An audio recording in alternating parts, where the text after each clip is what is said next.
What if I told you that the deadliest war the world had ever seen began with just 2 gunshots? In the summer of 1914, Europe appeared stronger than ever. Great empires dominated the continent, industries were booming, and international trade connected millions of people. Most believed civilization had entered a new golden age. But beneath that prosperity, Europe was becoming a powder keg. Powerful nations were building larger armies, expanding their navies, and forming rival alliances. One wrong move could trigger a catastrophe no one could control. By 1914, Europe was divided into 2 armed camps. The Triple Entente Britain, France, and Russia grew increasingly wary of Germany's rising military and industrial power. Facing them stood the Thudi Triple Alliance: Germany, Austria, Hungary, and Italy. Germany feared being surrounded by enemies, while Austria-Hungary struggled to keep its aging multinational empire from falling apart. Although peace still existed, trust had disappeared. Military leaders across Europe believed that if war ever came, speed would decide everything. Detailed mobilization plans meant that once one nation called up its army, others would be forced to do the same almost immediately. Then, on June 28, 1914, the spark arrived. Archduke Franz Ferdinand, heir to the Austro-Hungarian throne, traveled to Sarajevo for an official visit. A group of young Serbian nationalists waited along his route. The first assassination attempt failed when a bomb missed the Archduke's car. Believing the danger had passed, Franz Ferdinand continued his visit. But fate intervened. After taking a wrong turn, his driver stopped the car only a few feet from Prumdi Gavrilo Principi, a 19-year-old conspirator who thought his chance was gone. Princip stepped forward. He fired 2 shots. Within minutes, Franz Ferdinand and his wife Sophie were dead. The world was stunned. Most governments expected another diplomatic crisis, one that negotiations would eventually solve. Instead, the assassination triggered a chain reaction unlike anything Europe had ever experienced. Austria-Hungary blamed neighboring Serbia for supporting the attackers. Backed by Germany's unconditional support, it prepared to settle the crisis by force. Within weeks, diplomacy would collapse, alliances would activate, and millions of soldiers would begin marching toward a war that no one truly understood. The First World War had begun. The assassination shocked Europe, but no one expected it to start a world war. Austria-Hungary believed Serbia had helped organize the attack. On sunny 1914, it delivered a harsh ultimatum containing demands that no independent nation could fully accept. Serbia agreed to most of the conditions, but rejected one that would allow Austrian officials to operate inside its own borders. For Vienna, that was enough. On July 28, Austria-Hungary declared war on Serbia, and within hours its artillery began shelling Belgrade. The crisis quickly spread beyond the Balkans. Russia, determined to protect fellow Slavs, ordered a general mobilization. Germany viewed the move as an immediate threat. Kaiser Wilhelm II, already committed to supporting Austria-Hungary, believed war with Russia was unavoidable. On Finta I declared war on Russia. 2 days later, it declared war on France, knowing France was bound to Russia by alliance. Germany now faced its greatest nightmare, a war on 2 fronts. To avoid being trapped, it activated the Swischlieffen Plan, a strategy designed to defeat France before Russia could fully mobilize. The plan depended on speed. Instead of attacking France's heavily fortified border, German armies would sweep through neutral Belgium, encircle Paris, and force France to surrender within weeks. Then the army would turn east to face Russia. On August 4, German troops crossed the Belgian border. Belgium refused to surrender. Its determined defense, especially at the fortress city of Twenlejeau, delayed the German advance for several crucial days. Though eventually overwhelmed by massive German siege guns, the Belgians bought valuable time for the Allies. The invasion also changed Britain's position overnight. Britain had guaranteed Belgium's neutrality under an international treaty. When Germany ignored London's ultimatum to withdraw, Britain declared war on Germany. The British Expeditionary Force C crossed the English Channel and joined the defense of France. As German forces advanced, reports emerged of civilians being executed and villages destroyed in Belgium. Although Allied propaganda later exaggerated some stories, genuine atrocities occurred, turning international opinion sharply against Germany. Meanwhile, France launched Swischlieffen Plan 17, an ambitious offensive into German territory. The attack ended in disaster. At the Forda Battle of the Frontier Z, French forces suffered enormous casualties and were forced to retreat.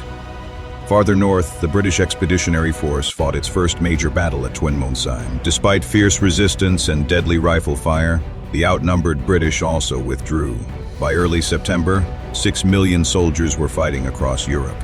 German armies were approaching Paris. It looked as though the Schlieffen Plan was about to succeed. But just 40 miles from the French capital, the war would take a dramatic and unexpected turn.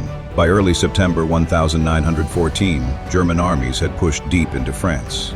The French government abandoned Paris for Bordeaux, convinced the capital might soon fall. After weeks of retreat, the Allies made one final stand along the Fiver Marnard, just 40 miles from the city.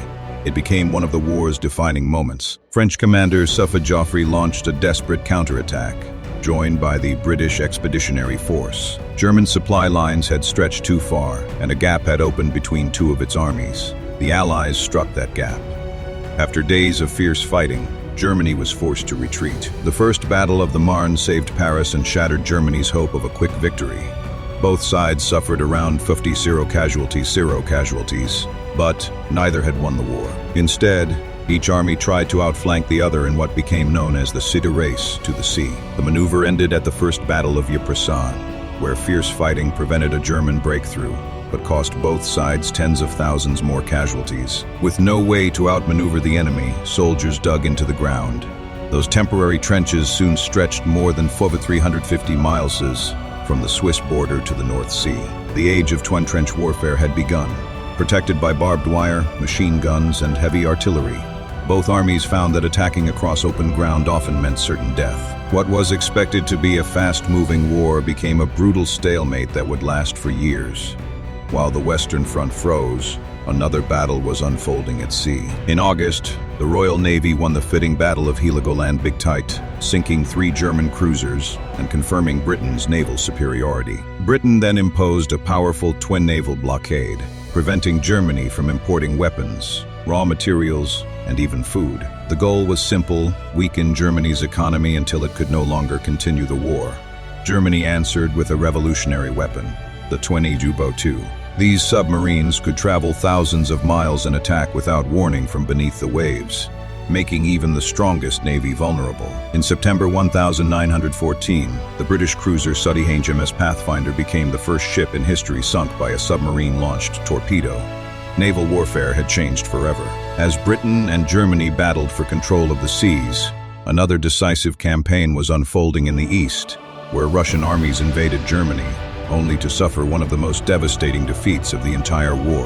While the Western Front settled into trenches, the Eastern Front remained a war of movement. In August 1914, 2 massive Russian armies invaded East Prussia, hoping to overwhelm Germany with superior numbers. But poor coordination proved disastrous. Russian commanders often transmitted their orders by hoodie unencrypted radio, allowing German intelligence to read their plans almost in real time. German generals Seit Paul von Hindenburg and Erich Ludendorff seized the opportunity. At the Thodi Battle of Tannenberg, they surrounded Russia's Second Army in one of the greatest encirclement victories in military history. Around Fininidity, 0 Russian soldiers were captured day. An entire army was destroyed, and its commander, General Samsonov, took his own life rather than report the disaster. Days later, Germany struck again at the First Battle of the Masurian Lakes, forcing the remaining Russian forces into a full retreat. In just 6 weeks, Russia suffered nearly 300 casualties, exposing major weaknesses in leadership, communication, and logistics. Germany's ally, however, was facing the opposite fate. Austria-Hungary expected an easy victory over Serbia, but was defeated at the Thenin Battle of Sur***, the first Allied victory of the war. At the same time, its offensive against Russia collapsed, costing more than 300 men. The strategic fortress of Thudrin-Prupsamile was surrounded by Russian forces, forcing Germany to intervene. German troops launched an offensive toward Fadi Warsaw, leading to weeks of brutal winter fighting around 20 dying. Despite enormous losses, neither side achieved a decisive victory. Then the war expanded once again. In late 1914, the third of the Ottoman Empire joined the Central Powers. Ottoman warships bombarded the Russian ports of Funday, Odessa, and Sevastopol, prompting Russia, Britain, and France to declare war. A new front opened across the Funday Caucasus Mountains, where brutal weather proved as deadly as the enemy. Hoping for a quick victory, Ottoman commander Sudi Enver Pasha launched a winter offensive against Russia. It ended in catastrophe. At the Thudda Battle of Sarikamisha, freezing temperatures, deep snow, and poor planning destroyed the Ottoman army. Around 0 soldiers were killed, wounded, captured, or froze to death, many without ever seeing the enemy. By the end of 1914, the war had spread far beyond Europe, but even larger campaigns were unfolding across Africa, Asia, and the Pacific, proving that this was no longer just a European conflict. It had become a truly global. By late 1914, the First World War had spread far beyond Europe, across Africa, Asia, and the Pacific. Rival empires fought for control of colonies, ports, and trade routes. In Africa, German forces crossed into far British East Africa and captured Tabata, while Allied troops quickly occupied the German colony of Togoland too. Elsewhere, however, the Allies met fierce resistance. British attacks on Fundui Garoua and Sonokong in Cameroon failed, and a South African force invading Saigon in southwest Africa was defeated and captured at Sanfontainewine. 1 month later came another embarrassing setback.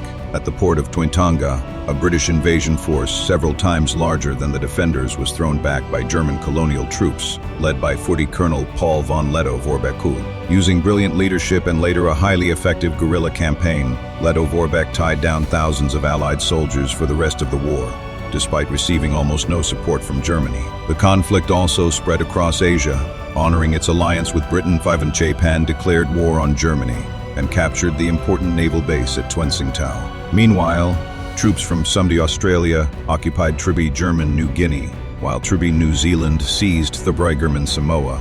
Eliminating Germany's remaining Pacific colonies, the oceans became another major battlefield. Off the coast of Chile, Admiral Maximilian von Spey's powerful East Asia squadron defeated a British fleet at the Battle of Coronel, sinking 2 cruisers, with the loss of every sailor aboard. It was Britain's first major naval defeat in over a century. The Royal Navy quickly struck back. Just 5 weeks later, at the Fudi Battle of the Falkland Islands Store, British battlecruisers hunted down von Spey's squadron, sinking 4 of its 5 cruisers. Von Spey himself went down with his flagship, ending Germany's naval threat in the South Atlantic. Meanwhile, British troops landed in Fudi Basra, securing the oil supplies in Mesopotamia that were vital for fueling the Royal Navy. By the end of 1914, fighting stretched from the trenches of France to the deserts of the Middle East, the jungles of Africa, and the islands of the Pacific. The Great War had become exactly what no one had expected, a truly global conflict. Yet before the year ended, one final chapter would offer a brief glimpse of hope in the middle of unimaginable destruction. As 1914 drew to a close, the fighting showed no sign of ending. In the Balkans, Austria-Hungary finally captured Theban Belgrade, believing it had broken Serbian resistance. But the victory was short-lived. Serbian forces launched a determined counterattack and drove the Austrians back once again. By year's end, the fighting in Serbia had already cost around 200 casualties on each side. On the Western Front, France attempted another breakthrough during the First Battle of Champagne. Despite weeks of fierce fighting, the offensive gained little ground while costing nearly finality. 0 casualties. It became another painful reminder that machine guns, artillery, and trenches heavily favored the defenders. Meanwhile, Germany demonstrated it could still strike Britain directly. German warships launched surprise raids on the English coastal towns of Fundy, Hartlepool, Whitby, and Scarborough, bombarding civilian neighborhoods and killing more than 100 people. The attacks shocked the British public and brought the reality of war to Britain's own shores. Yet, despite the violence, one extraordinary event unfolded that Christmas. On Christmas Eve, in several sectors of the Western Front, soldiers began singing Christmas carols from their trenches. The firing gradually stopped. British and German troops cautiously climbed out of their trenches and met in no man's land D. For a few remarkable hours, enemies became ordinary men once again. They shook hands, exchanged cigarettes, chocolate, and small gifts, buried their dead together, and in some sectors even played friendly games of football. It became known as the 4D Christmas Truce, one of the most unforgettable moments of humanity in military history. But the peace was brief. Military commanders on both sides quickly ordered the fraternization to end. Within days, artillery thundered once again, machine guns reopened fire, and the war resumed with even greater intensity. The dream of a quick victory had vanished. By the end of Sarajevo 9,914, millions of soldiers were trapped in trenches, stretching across Europe. The conflict had spread to Europe, Africa, Asia, the Middle East, and the world's ocean zone. 4 great empires were now fighting for survival, while new technologies, machine guns, heavy artillery, submarines, and modern logistics had transformed warfare forever. The first year of the Great War was over, but the bloodiest chapters were still ahead. In 1915, the world would witness poison gas, Gallipoli, unrestricted submarine warfare, and an even greater escalation of a conflict that had already become the deadliest war humanity had ever experienced. This was only the beginning of Fighting World War I.